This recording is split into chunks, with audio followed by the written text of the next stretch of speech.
ಅಕಡೆ ಬನ್ನಿ, ಆ ಕಡೆಯಿಂದ ಬನ್ನಿ.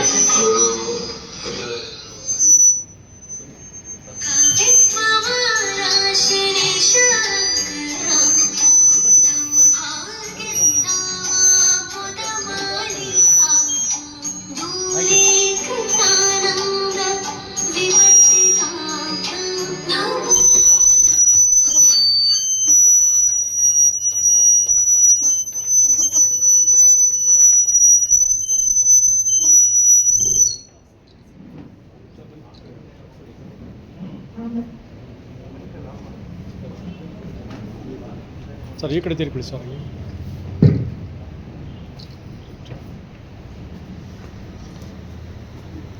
ಇದೀಗ ಪುಷ್ಪಾರ್ಚನೆ ನೆರವೇರಿಸಿದಂತಹ ಎಲ್ಲ ಗೌರವ ಪ್ರಾರ್ಥಿಸಿದಂತಹ ಶಿಕ್ಷಕ ವೃಂದದವರಿಗೆ ಧನ್ಯವಾದಗಳು. ಶ್ರೀ ಶಿವಮೂರ್ತಿ ಕಿಲಾರ ಸರ್ ಅವರು ಪ್ರಧಾನ ಕಾರ್ಯದರ್ಶಿಗಳು, ಅಭಿನವ ಭಾರತಿ ಶಿಕ್ಷಣ ಸಂಸ್ಥೆ ಮಂಡ್ಯ ಅಧ್ಯಕ್ಷರು, ಶ್ರೀ ವೆಂಕಟೇಶ್ವರ ಚಾರಿಟಬಲ್ ಟ್ರಸ್ಟ್ ಮಂಡ್ಯ ಇವರ ವೇದಿಕೆಗೆ ಆಗಮಿಸಬೇಕಾಗಿ ವಿನಂತಿ ಸರ್. ಎಲ್ಲರನ್ನು ಸ್ವಾಗತಿಸಲು ಜನಾರ್ದನ್ ಸರ್ ಅವರು ಬರಬೇಕಾಗಿ ವಿನಂತಿ.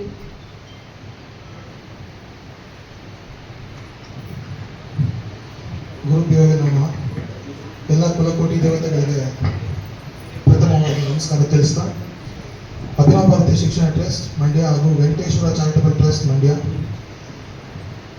ಈ ಎರಡೂ ಸಂಸ್ಥೆಗಳಿಂದ ಹಮ್ಮಿಕೊಂಡಿರ್ತಕ್ಕಂಥ ಪರಮ ಪೂಜ್ಯ ಶ್ರೀ ಶ್ರೀ ಶ್ರೀ ಅನಂತಕುಮಾರ ಸ್ವಾಮೀಜಿಯವರ 90ನೇ ವರ್ಷದ ಜನ್ಮೋತ್ಸವವನ್ನು ಹಾಗೂ ಅನಂತ ಪ್ರಶಸ್ತಿ ಸಮಾರಂಭವನ್ನು ಈ ದಿನ ಏರ್ಪಡಿಸುತ್ತೇವೆ. ಈ ಪ್ರಶಸ್ತಿ ಸಮಾರಂಭ ಬಗ್ಗೆ ನಿಮಗೆಲ್ಲರೂ ಕೂಡ ಗೊತ್ತಿರುತ್ತೆ. ಅದಕ್ಕಿಂತ ಹೆಚ್ಚಾಗಿ ಒಂದು ಸ್ವಲ್ಪ ಇಂಟ್ರೊಡಕ್ಷನ್ ಕೊಡೋಣ ಅಂತ ಭಾವಿಸಿದ್ದೀನಿ. ಬಿಕಾಸ್ ನಾವೆಲ್ಲ ಇವಾಗ ಮಂಡ್ಯದಲ್ಲಿದ್ದೀವಿ.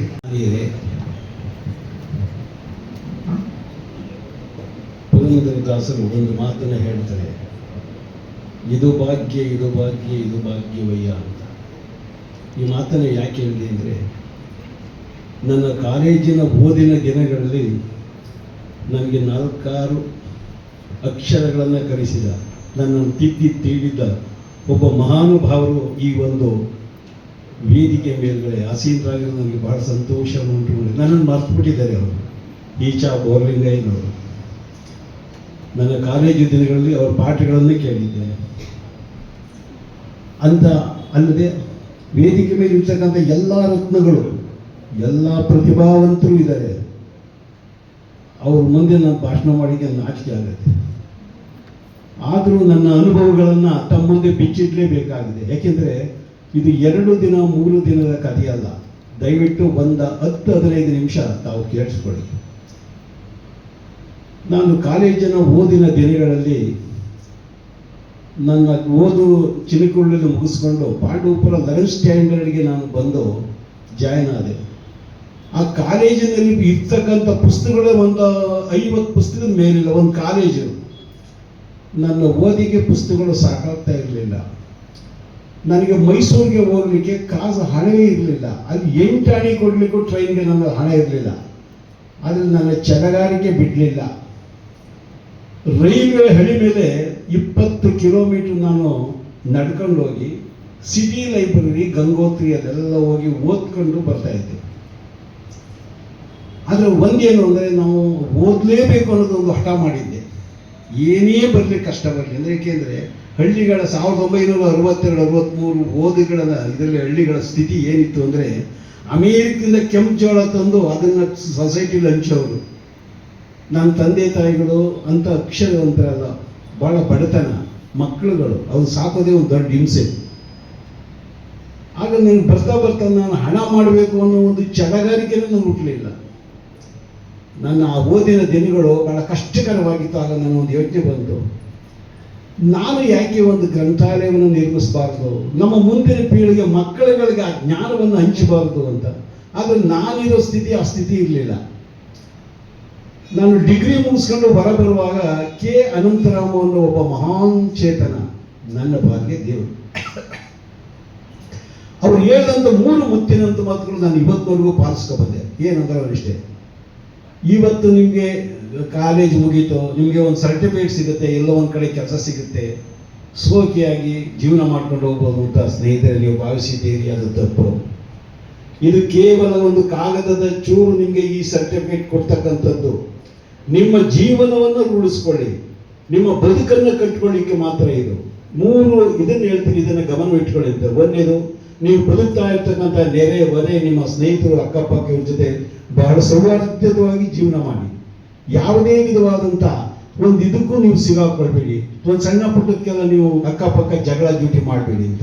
ಸ್ನೇಹಿತರೆ, ನಾನು 20 ವರ್ಷಗಳ ಕಾಲ ನಾನು ಇದ್ದಂಥ ಸ್ಥಳದಲ್ಲಿ ನಾನು ಬರ್ತಾ ಇದ್ದ ನನ್ನ ಅಕ್ಕ ತಂಗಿರೋ ಯಾರಾಗ್ಬೋದು ಎದ್ದು ಅಂಕೆಗಳನ್ನ ಬರ್ತಿದ್ದೆ, ಹೊರಗಡೆ ಹೊಂಟವರು ಅಷ್ಟು ಸೌಹಾರ್ದಯುತವಾಗಿ ಅವ್ರ ಜೊತೆ ಜೀವನ ಮಾಡಿದೆ. ಅದು ನನ್ನ ಗುರುಗಳೆಲ್ಲ ಮೊದಲನೇ ಪಾಠ. 2ನೇ ಪಾಠ, ನೀವು ಯಾವ ಶಾಲೆಯಲ್ಲಿ ಹೋಗಿ ನೀವು ಓದಿರ್ತೀರಿ, ಆ ಶಾಲೆ ನಿಮಗೆ ಒಳ್ಳೆ ಉದ್ಯಮನ ಕೊಟ್ಟಿದ್ರೆ, ನೀವು ಯಾವುದೇ ಲಂಚ ರುಷವತ್ತಿಗೆ ಕೈ ಹಾಕ್ತೀರಿ, ನೀವು ಅಧಿಕಾರ ಮಾಡಿ, ನೀವು ಯಾವುದೇ ಇದನ್ನು ಮಾಡಿ. ಯಾಕೆಂದರೆ ಹಳ್ಳಿಯ ರೈತ ಬಂದಾಗ ನೀವು ಸಾವಿರಾರು ರೂಪಾಯಿ ಸಂಬಳ ತಗೊಳ್ಳೋರು ಆ ರೈತನ ಹತ್ರ ನೀವು ಅಥವಾ ಬೇರೆ ಯಾವ ಕಾರ್ಮಿಕನ ಹತ್ರ ಅವ್ರದ್ದು ಹಣ ಕೀಳ್ತಿರಲ್ಲ, ಇದು ತಪ್ಪು. ನೀವು ಯಾವ ಕಾರಣದಿಂದ ಅವರಿಂದ ಲಂಚ ರುಷವತ್ತಿಗೆ ಕೈ ಜೋಡಿಸ್ಬೇಡಿ ಅಂತ. 2ನೇದು ಸ್ನೇಹಿತರೆ, ನಾನು ಪಾಂಡವಪುರ ಸಹಕಾರ ಸಕ್ಕರೆ ಕಾರ್ಖಾನೆಯಲ್ಲಿ ಟೈಮ್ ಆಫೀಸರ್ ಆಗಿದ್ದೆ. ಇಲ್ಲಿ ಜಾಗದಲ್ಲಿ ಪ್ರಾಮಾಣಿಕವಾಗಿ ಹೇಳ್ತೀನಿ, ಹಣ ಮಾಡೋ ಜಾಗ ಅದು. ಕಾರ್ಮಿಕರು ಅಂದರೆ ಅವರು ನಾವೇನು ಹೇಳ್ತೀವಿ ಅದೇ ವೇದವಾಕ್ಯ. ಒಂದು ಕಾಫಿನ ಯಾವುದೇ ಎಂಪ್ಲಾಯೀಸ್ ಅಂತ ಕೊಡ್ತಿಲ್ಲ, ₹1 ಲಂಚ ಅಂತ ತಗೊಳ್ಳಿಲ್ಲ. ಇದು ನನ್ನ ಗುರುಗಳು ನನಗೆ ಕೊಟ್ಟಂತ ಕಾರಣಕ್ಕೆ. ನಿಮ್ಮ ಮುಂದೆ ನಾನು ಯಾವುದೋ ಪ್ರಶಸ್ತಿ ಅಥವಾ ನಿಮ್ಮನ್ನು ಇದು ಮಾಡಿ ಕೇಳ್ತಾ ಇಲ್ಲ. ನೀವು ಇವತ್ತು ಕಾರ್ಖಾನೆ ಇದೆ ಯಾರನ್ನಾದ್ರೂ ನೀವು ಕೇಳಿ, 2 ವೀಲರ್ಸ್ ಒಂದು ವೆಹಿಕಲ್ ತಗೊಳ್ಳಿಲ್ಲ. ಕಾಲು ನಡಿಯಲ್ಲೇ ಬದುಕು ಕಟ್ಟಿದೆ. ಕಾರಣ ಏನು ಗೊತ್ತು? ನಾನು ಪುಸ್ತಕ ಅನ್ನೋದಕ್ಕೆ ನಾನು ಅಳವಡಿಸ್ಕೊಬಿಟ್ಟೆ, ಅಲ್ಲಿಂದ ಅಳವಡಿಸ್ಕೊಂಡೆ. ಏನೇ ಆಗಲಿ ಈ ಜಗತ್ತಿನಲ್ಲಿ ಇರ್ತಕ್ಕಂಥ ಯಾವುದೇ ಜ್ಞಾನವನ್ನಾಗಲಿ ಒಂದೇ ಸೂರ್ಯನಲ್ಲಿ ತರಬೇಕು.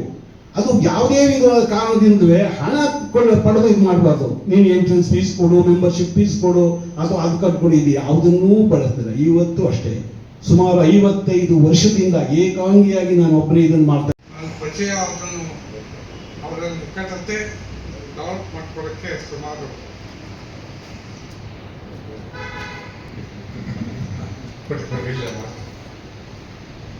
ನನಗೆ ಯಾಕಷ್ಟು ನಿಧಾನ ಆಯಿತು ಅಂದರೆ, ಈ ಸಂಸ್ಥೆ ಸ್ಥಾಪಿಸುವಾಗ ಎಜುಕೇಷನ್ ಆಯಿತು, ಅವ್ರ ದೃಷ್ಟಿ ಎಕ್ಸ್ಪ್ರೆಸ್ ಮಾಡೋದು.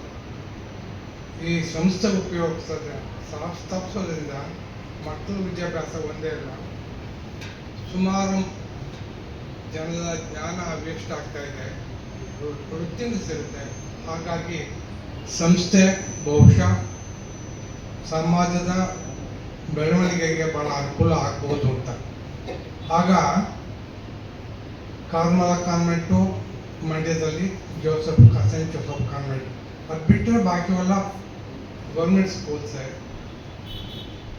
ನಾನು ಪ್ರೈಮರಿ ಸ್ಕೂಲಿಂದ ಮೆಡಿಕಲ್ ಕಾಲೇಜ್ವರೆಗೂ ಗೌರ್ಮೆಂಟ್ ಸ್ಕೂಲಲ್ಲೇ ಓದಿದ್ದು. ಇಲ್ಲಿ ಅವರು ಸ್ವಾಮೀಜಿಯವರು ಸಂಸ್ಥೆ ಮಾಡಿದಾಗ ಸುಮಾರು ಮಕ್ಕಳು ಬೇರೆ ಕಡೆಯಿಂದೆಲ್ಲ ಉಚಿತವಾಗಿ ಓದೋ ದೃಷ್ಟಿಯಿಂದ ಬರ್ತಿದ್ರು. ಎಸ್ಪೆಷಲಿ ಮೇಘಾಲಯ ಅಲ್ಲಿ ಒಬ್ಬ ಹುಡುಗ ಬಂದ, ಹಾಗೆ ಉಚಿತವಾಗಿ ಸಿಗುತ್ತೆ ಅಂತ ಗೊತ್ತಾದಾಗ ಸುಮಾರು 20-25 ಮಕ್ಕಳು ಬಂದರು. ಎಲ್ಲರಿಗೂ ಬಹಳ ಶ್ರೇಷ್ಠವಾದ ವಿದ್ಯಾಭ್ಯಾಸನ ವಸತಿ ಸಹಿತ ಕೊಟ್ಟರು. ಆಗ ನನಗೆ ಇದೇನು ಈ ಮನುಷ್ಯ ಹೀಗೆಲ್ಲ ಮಾಡ್ತಿದ್ದಾರಲ್ಲ, ಈ ದುಡ್ಡು ಕಾಸದಲ್ಲಿ ಏನು ಮಾಡೋಣ ಅಂದರೆ ಹೇಗೆ ಒಂದು ದಿವಸ ಕೇಳಿದೆ, ಅಯ್ಯೋ ದೇವರಿದ್ದಾನೆ, ಪ್ರಯತ್ನಗಳನ್ನ ನಾವು ಮಾಡೋದು ನಮ್ಮ ಕೆಲಸ. ಎಷ್ಟು ಜನಕ್ಕೆ ಉತ್ತಮ ಸ್ಥಿತಿ ತರ್ಸೋಕ್ಕೆ ನಮ್ಗೆ ಅವಕಾಶ ಆಗುತ್ತೋ ಗೊತ್ತಿಲ್ಲ, ಇದೊಂದು ಅವಕಾಶ, ಇದು ಉಪಯೋಗಿಸೋಣ ಅಂತ. ಈ ದೂರದೃಷ್ಟಿ ನನಗೆ ಬಹಳ ಬಹಳ ಇಷ್ಟ ಆಯಿತು. ನಾರಾಗಿ ಇವ್ರ ಮೂಲಕ ನಾನು ಉನ್ನತ ಸ್ಥಿತಿಗೆ ಹೋಗೋಣ ಅನ್ನೋ ಮನೋಭಾವನೆಯಲ್ಲಿ ಮುಂದುವರಿಸ್ತೇನೆ. Thank you. ತಾಳ್ಮೆಯಿಂದ ಕೇಳಿಸ್ತೇನೆ. Thank you.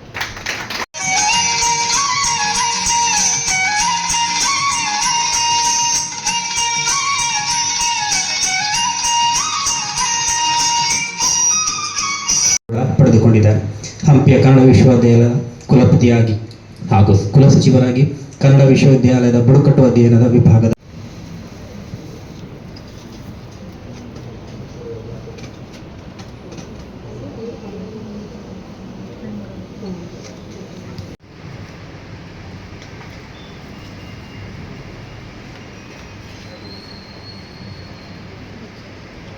ಸನ್ಮಾನ ಸ್ವೀಕರಿಸಿದ್ದಕ್ಕಾಗಿ ಧನ್ಯವಾದಗಳು ಸರ್.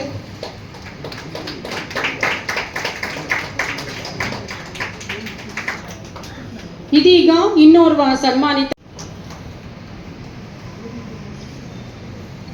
ಆತಿಥ್ಯ ಸ್ವೀಕರಿಸುತ್ತಿರುವುದಕ್ಕೆ ಧನ್ಯವಾದಗಳು ಸರ್. ಸಭಿಕರೆಲ್ಲರೂ ಚಪ್ಪಾಳೆಯ ಮೂಲಕ ಗೌರವ ಸೂಚಿಸಬೇಕಾಗಿ ಮನವಿ.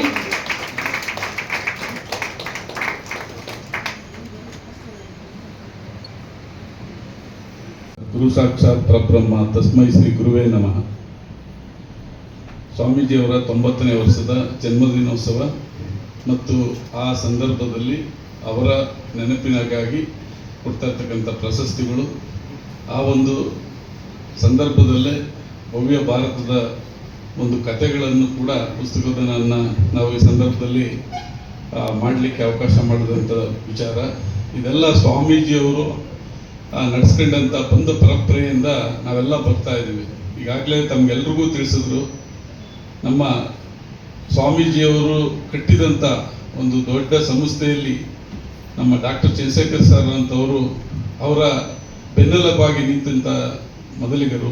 ಅದೇ ರೀತಿ ಶಿವಂಜೇಗೌಡ ಸರ್ ಇರ್ಬೋದು, ಆ ಒಂದು ಕಾಲಘಟ್ಟದಲ್ಲಿ ಕಾಡಯ್ಯ ಸರ್ ಇರ್ಬೋದು, ಎಸ್ ಟಿ ಜಯರಾಮ್ ಸರ್ ಅವರು ಇರ್ಬೋದು, ಶಿವೇಗೌಡರು ಸರ್ ಇರ್ಬೋದು, ಇನ್ನೂ ಅನೇಕ ಗಣ್ಯರು, ಇವರೆಲ್ಲ ಒಂದು ಈ ಸಂಸ್ಥೆಯನ್ನು ಭದ್ರ ಬುನಾದಿಯಾಗಿ ಕಟ್ಟಿ ಅವರಿದ್ದಂಥ ಕಾಲಪರ್ವದಲ್ಲೇ ನನ್ನೂ ಕೂಡ ಒಂದು ಜವಾಬ್ದಾರಿಯ ವ್ಯಕ್ತಿಯನ್ನಾಗಿ ಮಾಡಿ ಈ ಒಂದು ಸಮಾರಂಭವನ್ನು ನಡೆಸ್ಕೊಂಡು ನಾವು ಬರ್ತಾ ಇರ್ತಕ್ಕಂಥದ್ದು ತಮಗೆಲ್ರಿಗೂ ತಿಳಿದಿರುವಂಥ ವಿಚಾರ. ನಾವು ಅನ್ನೋದು ಬಹಳ ಒಂದು ವಿಶೇಷವಾದ ಪ್ರೀತಿಯಿಂದ ಹೇಳ್ತೀನಿ. ನಾನು ಅನ್ನುವುದಕ್ಕಿಂತ ನಾವು ಅನ್ನುವುದೇ ಎಷ್ಟು ಸೊಗಸು ಅಂದರೆ, ಈ ನಾವೆಲ್ಲ ಸೇರಿರೋದಕ್ಕೆ ಎಷ್ಟು ಚೆನ್ನಾಗಿ ಇವತ್ತು ಪ್ರೋಗ್ರಾಮು ಅಂದರೆ ಕಾರ್ಯಕ್ರಮ ಮೂಡ್ ಬಂತು ಅನ್ನೋದಕ್ಕೆ ನಿಮ್ಮ ಕಣ್ಣು ಮುಂದೆಗಳೇನೆ ಸಾಕ್ಷಿ ಇದೆ. ನಿಮ್ಮಲ್ಲೇ ಕೆಲಸ ಮಾಡ್ತಾ ಇರ್ತಕ್ಕಂಥ ಮುಖ್ಯಸ್ಥರಿರ್ಬೋದು, ಕೆಲವಾರು ಸಿಬ್ಬಂದಿಗಳಿರ್ಬೋದು, ನೀವುಗಳೇ ಆಯೋಜಿಸಿದಂಥ ಈ ಕಾರ್ಯಕ್ರಮ ನೀವು ಮಾಡಿದಾಗ ಎಷ್ಟು ಚೆನ್ನಾಗಿರುತ್ತದೆ ಅಂತಕ್ಕೆ ಈ ಒಂದು ಸಭೆ ಬಹಳ ನಿದರ್ಶನ. ಅದೇ ರೀತಿ ಇವತ್ತಿನ ಒಂದು ಪ್ರಶಸ್ತಿಗೆ ಭಾಜನರಾದಂಥ ನಮ್ಮ ಸಂಸ್ಥೆಯ ಟ್ರಸ್ಟ್ನ ಅಧ್ಯಕ್ಷರಾದಂಥ ಡಾಕ್ಟರ್ ಚಂದ್ರಶೇಖರ್ ಸರ್ ಅವರು ವೈದ್ಯಕೀಯ ವೃತ್ತಿಯನ್ನು ಬರೀ ಅವರು ಉದ್ಯಮವಾಗಿ ಅಥವಾ ಅವರ ಒಂದು ಖಾಸಗೀಕರಣವಾಗಿ ಮಾಡಲಿಲ್ಲ, ಒಂದು ಸೇವಾ ಮನೋಭಾವದಿಂದ ಮಾಡ್ಕೊಂಬಂದರು. ಯಾವ ರೀತಿ ಅಂತಂದರೆ, ನಾನು ಕೂಡ ಒಂದು ವಿದ್ಯಾರ್ಥಿ ದೆಸೆಯಲ್ಲಿ ಸ್ವಾಮೀಜಿಯವರ ಹಾಸ್ಟೆಲ್ನಲ್ಲಿ ಇದ್ದೆ ಒಂದು ಸ್ವಲ್ಪ ದಿನ. ನಮಗೇನಾದರೂ ಹುಷಾರು ತಪ್ಪಿದ್ರೆ ಒಂದು ಚೀಟಿ ಬರ್ಕೊಡ್ತಾಯಿದ್ರು ಸ್ವಾಮೀಜಿಯವರು. ಆ ಚೀಟಿ ತಗೊಂಡೋಗಿ ಚಂದ್ರಶೇಖರ್ ಸರ್ ಹತ್ರ ಕೊಟ್ಟು ನಾವು ಅಲ್ಲಿ ಔಷಧೋಪಚಾರ ತಗೊಬರ್ಬೋದಾಯಿತು. ನಮ್ಮ ತಂದೆಯವರ ಒಬ್ಬರು ಡಾಕ್ಟರ್ ಯಾರು ಅಂತಂದರೆ, ನಮ್ಮ ಫ್ಯಾಮಿಲಿ ಡಾಕ್ಟರ್ ಸಂಪಂಗಿ ರಾಮನ್ ಅಂತ. ಚಂದ್ರಶೇಖರ್ ಸರ್ ಈ ಕಡೆಗಿದ್ರೆ ಲೆಫ್ಟ್ ಸೈಡಲ್ಲಿದ್ದರೆ ಸಂಪಂಗಿ ರಾಮನ್ ರೈಟ್ ಸೈಡಲ್ಲಿದ್ರು. ನಮ್ಗೇನಾದರೂ ಹುಷಾರು ತಪ್ಪಿದ ತಕ್ಷಣ ನಮ್ಮ ತಂದೆಯವರು ತಿಳಿಸ್ತಾ ಇದ್ರು. ಆ ಸಂದರ್ಭದಲ್ಲಿ ನಮ್ಮ ತಂದೆ ಅಲ್ಲಿ ಸಂಪಂಗಿ ರಾಮನ್ ಅವರು ಇದರ ಗೊತ್ತಿದೆಯಲ್ಲ, ಹೋಗ್ಬಿಡು ಅಲ್ಲಿಗೇನೆ, ನಾನು ಹೇಳಿರ್ತೀನಿ ಅಂತ. ನಾವು ಅಲ್ಲಿಗೆ ಹೋಗ್ತಿರ್ಲಿಲ್ಲ, ಡಾಕ್ಟರ್ ಚಂದ್ರಶೇಖರ್ ಸರ್ ಸಾಪ್ಗೆ ಹೋಗ್ತಾ ಇದೆ. ಯಾಕೆ ಅಂದರೆ ಅವ್ರಿಗೆ ಈ ಹುಡುಗರುಗಳ ಬುದ್ಧಿ ಚೆನ್ನಾಗಿ ತಿಳಿದಿತ್ತು ಅಂತ ಕಾಣಿಸ್ತದೆ. ಅವರು ಬರೀ ಔಷಧೋಪಚಾರ ಮಾಡ್ತಿರಲಿಲ್ಲ, ಅದರಲ್ಲಿ ಈ ಚಾಕ್ಲೇಟು, ಶುಂಠಿ ಪೇಪರ್ಮೆಂಟ್ ಅಂತ ಬರ್ತಾಯಿತ್ತು. ಅದನ್ನು ಇಟ್ಕೊಂಡ್ಬಿಟ್ಟು ನಮಗೆಲ್ಲ ಕೊಟ್ಟು, ಜರ ಹೊಟ್ಟೆ ಇದು ತಗೋ, ಶುಂಠಿ ಪೇಪರ್ಮೆಂಟ್ ಹಾಕೊಂಡು ಬಾಯಿಗೆ ಹೋಗೋ, ನಿಂದು ಆಗೋಯ್ತು ಕಣ ಅಂತ. ಆ ಶುಂಠಿ ಪೇಪರ್ಮೆಂಟ್ ತಗೊಳಕ್ಕೇನೆ ನಾವೆಲ್ಲ ಚೀಟಿ ಬರ್ಸ್ಕೊಂಡು, ಸ್ವಾಮೀಜಿ ನಮ್ಮ ಕೆಮ್ಮು ಅದು ಇದು ಅಂತ. ಸೊ ಆ ಮಕ್ಕಳ ಮನಸ್ಥಿತಿಯನ್ನು ಅರಿತಿರ್ತಕ್ಕಂಥ ದೊಡ್ಡ ಮೇಧಾವಿಯವರು. ಅವತ್ತಿಂದ ಕೂಡ ಸರ್ವೀಸು, ಶಾಂತತ ಸ್ವಭಾವ, ಯಾರು ಏನು ಹೇಳಿದ್ರು ಅದನ್ನು ಪರಾಮರ್ಶಿಸ್ತಾನೆ ಅವರು ನಿರ್ಧಾರಕ್ಕೆ ಬಂದವರೇ ಅಲ್ಲ. ಇಂಥ ಒಂದು ಸಂದರ್ಭದಲ್ಲಿ ನಮ್ಮ ಕಾಲಘಟ್ಟದಲ್ಲಿ ಅವ್ರಿಗೆ ಒಂದು ಈ ಸನ್ಮಾನ ಮಾಡಲಿಕ್ಕೆ ನಮ್ಗೆ ಅವಕಾಶ ಸಿಕ್ಕಿದ್ದು ನಮ್ಮ ಸುಕೃತ ಪುಣ್ಯ ಅಂತ ಹೇಳಿ ನಾನು ಅವ್ರಿಗೆ ಈ ಸಂದರ್ಭದಲ್ಲಿ ಒಂದು ಹೃತ್ಪೂರ್ವಕವಾದ ಧನ್ಯವಾದಗಳನ್ನ ತಿಳಿಸ್ಲಿಕ್ಕೆ ಇಷ್ಟಪಡ್ತೀನಿ. ಅದೇ ರೀತಿ ಇನ್ನೊಬ್ಬರು ಹೇಳಿದ್ರು, ಈಗ 20 ಲಕ್ಷಕ್ಕೂ ಹೆಚ್ಚಿನ ಬುಕ್ಗಳು ನನ್ನ ಹತ್ರ ಇದೆ, ನಮ್ಮ ಮಕ್ಕಳುಗಳನ್ನ ಓದಿಸುವಂಥ ಕೆಲಸ ಆಗಲಿ, ನಾನು ಬನ್ನಿ IAS, IPS, KS, ಮತ್ತೊಂದು ಮಗದೊಂದು ಏನು ಬೇಕಾದ್ರೂ ನಾನು ಮಾಡಿಸ್ತೀನಿ, ನೀವು ಇಲ್ಲಿ ಬರಬೇಕು, ಬಂದು ಓದಬೇಕು ಅನ್ನುವಂಥ ವಿಚಾರವನ್ನು ತಮ್ಮ ಮುಂದೆಲ್ಲ ಇಟ್ಟಿದ್ದಾರೆ. ಸರ್, ನೀವು ಸರ್ಕಾರಕ್ಕೆ ಆಗಲಿ ಇಲ್ಲ ಮತ್ತೊಂದೇ ಸಂಸ್ಥೆಗಳಿಗಾಗಲಿ ನೀವು ಕೈ ಒಡ್ಬೇಕಾಗಿಲ್ಲ ಸರ್. ನೀವು ಮಾಡಿರುವಂಥ ಕೆಲಸಗಳಲ್ಲಿ ಅಲ್ಪ ತೃಪ್ತಿಗಾಗಿ ಅಲ್ಪ ಸೇವೆ ನಮ್ಗೇನಾದರೂ ಸಿಕ್ಕಿದ್ರೆ ನಮ್ಮ ಅಕ್ಕ ಸಂಸ್ಥೆ ಇರ್ಬೋದು, ನನ್ನ ಅಮೆರಿಕ ಸ್ನೇಹಿತರು ಇರ್ಬೋದು, ಇಲ್ಲಿರ್ತಕ್ಕಂಥ ನನ್ನ ಸ್ನೇಹಿತರು ನಿಮ್ಮ ಬೆನ್ನೆಲುಬಾಗಿರ್ತೀವಿ. ಇಲ್ಲೂ ಮಂಡ್ಯದಲ್ಲಿ ನಿಮ್ಗೆ ಏನಾದರೂ ಒಂದು ಸಣ್ಣ ಗ್ರಂಥಾಲಯ ಮಾಡುವಂಥ ಆಸೆ ಇದ್ರೆ ನನ್ನ ಅಧ್ಯಕ್ಷ ಹತ್ರ ಮಾತಾಡಿ ನಮ್ಮ ಯಾವುದಾದ್ರೂ ಒಂದು ಸಂಸ್ಥೆಯ ಜಾಗದ ಅಡಿಯಲ್ಲಿ ಅದಕ್ಕೆ ಒಂದು ಅವಕಾಶ ಮಾಡಲಿಕ್ಕೆ ನಮ್ಮ ಅಧ್ಯಕ್ಷರ ಅನುಮತಿ ಪಡೆದು ಒಂದು ವಾಗ್ದಾನ ಕೊಡಲಿಕ್ಕೆ ನಾನು ಇಷ್ಟಪಡ್ತೀನಿ ಸರ್. ದಯಮಾಡಿ ಕೇಂದ್ರ ಪಾಂಡವಪುರಕ್ಕೆ ಬರಲಿಕ್ಕೆ ನೀವು ಎಲ್ಲರೂ ಹೇಳ್ತಾ ಇದ್ರಿ ನಾವೆಲ್ಲ ರೈತ ಕುಟುಂಬದಿಂದ ಬಂದಿದ್ದೀವಿ ಅಂತ. ನಮ್ಮ ಹುಡುಗರುಗಳನ್ನ ಪುಸ್ತಕ ಓದು ಅನ್ನೋದೇ ದೊಡ್ಡ ವಿಚಾರ, ಅದರಲ್ಲೂ ಪಾಂಡವಪುರಕ್ಕೆ ಹೋಗಿ ಓದ್ಕೊ ಬನ್ನಿ ಅಂತಂದ್ರೆ ಇನ್ನೂ ದೊಡ್ಡ ವಿಚಾರ ಆಗೋಗುತ್ತೆ ಸರ್. ತಾವು ದೊಡ್ಡ ಮನಸ್ಸು ಮಾಡಿ ಇಲ್ಲೇನಾದರೂ ಮಾಡ್ತೀವಿ ಅಂದರೆ ಅಧ್ಯಕ್ಷರ ಒಂದು ಅನುಮತಿ ತಗೊಂಡು ನಾನು ಆ ಕಾರ್ಯವನ್ನು ಅತ್ಯಂತ ಯಶಸ್ವಿಯಾಗಿ ಮಾಡಲಿಕ್ಕೆ ತಯಾರಿದ್ದೀನಿ. ನನ್ನ ಎಲ್ಲ ಸ್ನೇಹಿತರು ಇದ್ದಾರೆ ಎನ್ನುವಂಥ ಒಂದು ವೈಚಾರಿಕ ಒಂದಂದ್ರೆ ಸಂಪೂರ್ಣ ಬೆಂಬಲದ ಮಾತನಾಡಿ ನಿಮ್ಮ ಏನು ಒಂದು ಮನಸ್ಸಿನಲ್ಲಿದೆ ಅದನ್ನು ಕಾರ್ಯಗತಗೊಳಿಸಲಿಕ್ಕೆ ನಾವೆಲ್ಲ ಇದ್ದೀವಿ ಸರ್ ಅಂತೇಳಿ ಈ ಒಂದು ಸಂದರ್ಭದಲ್ಲಿ ತಮ್ಮನ್ನು ಕೇಳ್ಕೊಂಡು ತಾವು ನಮ್ಮ ಅನಂತ ಕುಮಾರ ಸ್ವಾಮೀಜಿಯವರ ಪ್ರಶಸ್ತಿಯನ್ನು ಪಡೆದಿರೋದಕ್ಕೆ ತುಂಬ ಗೌರವನವರು.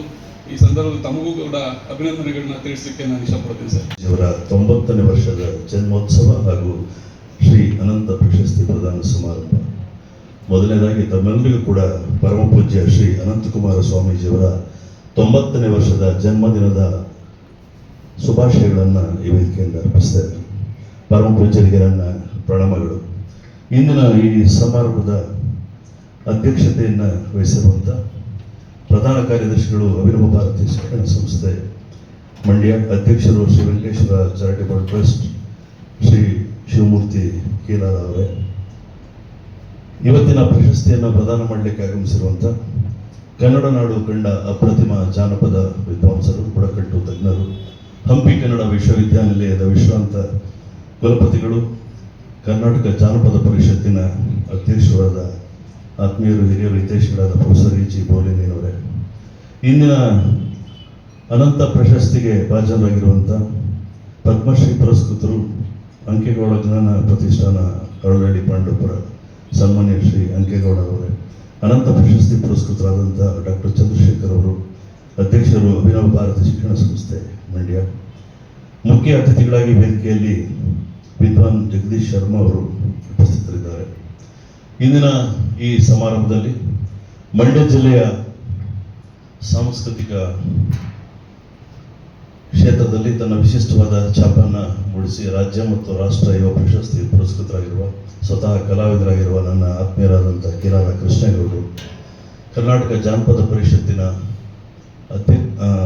ಜಾನಪದ ಅಕಾಡೆಮಿಯ ಸದಸ್ಯರಾದ ಕಲಾವಿದರಾದಂಥ ಮಂಜೇಶ್ ಅವರು ಮತ್ತು ಈ ಒಂದು ಶಿಕ್ಷಣ ಸಂಸ್ಥೆಯ ಎಲ್ಲ ಧರ್ಮದರ್ಶಿಗಳು, ಹಲವಾರು ಹಿರಿಯ ವಿದ್ವಾಂಸರು ಎಲ್ಲರೂ ಉಪಸ್ಥಿತರಿದ್ದಾರೆ. ಎಲ್ಲರ ಉಪಸ್ಥಿತಿಯನ್ನು ಗೌರವಿಸ್ತಾ ನನ್ನಂತೂ ಒಬ್ಬ ಸಾಮಾನ್ಯ ಕನ್ನಡದ ಕಾರ್ಯಕರ್ತನಿಗೆ ಇವತ್ತು ಈ ರೀತಿಯ ಒಂದು ಕಾರ್ಯಕ್ರಮವನ್ನು ಉದ್ಘಾಟನೆ ಮಾಡುವಂಥ ಗೌರವವನ್ನು ಕೊಟ್ಟಂಥ ಶಿಕ್ಷಣ ಸಂಸ್ಥೆಯ ಕಾರ್ಯದರ್ಶಿಗಳಿಗೆ, ಆತ್ಮೀಯರಾದಂಥ ಶಿವಮೂರ್ತಿ ಕೀಲಾದವರಿಗೆ ಮೊದಲು ಮನದಾಳದ ವಂದನೆಗಳನ್ನು ನಾನು ಅರ್ಪಿಸ್ತೇನೆ. ಬಂಧುಗಳೇ, ಅಕ್ಕಿಯೊಳಗ ಅನ್ನವನ್ನು ಮೊದಲಾರು ಕಂಡವನು, ಅಕ್ಕಿಯೊಳಗ ಅನ್ನವನ್ನು ಮೊದಲಾರು ಕಂಡವನು, ಅಕ್ಕರದ ಬರಹಕ್ಕೆ ಮೊದಲಿಗನವನು ಯಾರು? ಲೆಕ್ಕವಿರಿಸಿಲ್ಲ ಜಗ ತನ್ನಾದಿ ಬಂಧುಗಳ, ದಕ್ಕುವುದೇ ಜಸ ನಿನಗೆ ಮಂಕುತಿಮ್ಮ. ಕನ್ನಡದ ಭಗವದ್ಗೀತೆ ಅಂತ ಕರೆದಂಥ ಮಂಕುತಿಮ್ಮನ ಕಗ್ಗದ ಕರ್ತರು ಡಿ ಬಿ ಗುಂಡಪ್ಪನವರ ಕಗ್ಗದ ಸಾಲುಗಳಿವೆ. ನಾವು ಊಟ ಮಾಡ್ತೀವಲ್ಲ, ಭತ್ತದ ಕಣಜ ಅಂತ ಮಂಡ್ಯವನ್ನು ಕರಿತೀವಿ, ಸಕ್ಕರೆ ನಾಡು ಅಂತ ಕೂಡ ಕರಿತೀವಿ. ಈ ಅಕ್ಕಿಯೊಳಗೆ ಅನ್ನ ಮಾಡೋದನ್ನ ಕಂಡಿಡಿದವ್ರು ಯಾರು ಗೊತ್ತಿದೆ? ಯಾರಿಗಾದ್ರು? ಪೂಜ್ಯರಿದ್ದಾರೆ, ಅವ್ರಿಗೂ ಗೊತ್ತಿಲ್ಲ ಅಂತ ಕಾಣ್ತದೆ. ಅಕ್ಕರದ ಬರಹಕ್ಕೆ ಮೊದಲಿಗೂ ಅವನು ಯಾರು? ನಾವು ಬರಿತಾ ಇದ್ವಲ್ಲ ಅಕ್ಷರ, ಅದು ಕನ್ನಡ ಆಗ್ಬೋದು, ಯಾವುದೇ ಭಾಷೆಯ ಅಕ್ಷರವನ್ನು ಮೊದಲು ಕಂಡಿಡಿದವ್ರು ಯಾರು ಗೊತ್ತಿದೆಯಾ? ಲೆಕ್ಕವಿರಿಸಿಲ್ಲ ಜಗ ತನ್ನಾದಿ ಬಂಧುಗಳ, ದಕ್ಕುವುದೇ ಜಸ ನಿನಗೆ ಮಂಕುತಿಮ್ಮ. ಈ ಜಗತ್ತನ್ನ ಭಗವಂತ ಸೃಷ್ಟಿ ಮಾಡ್ದ.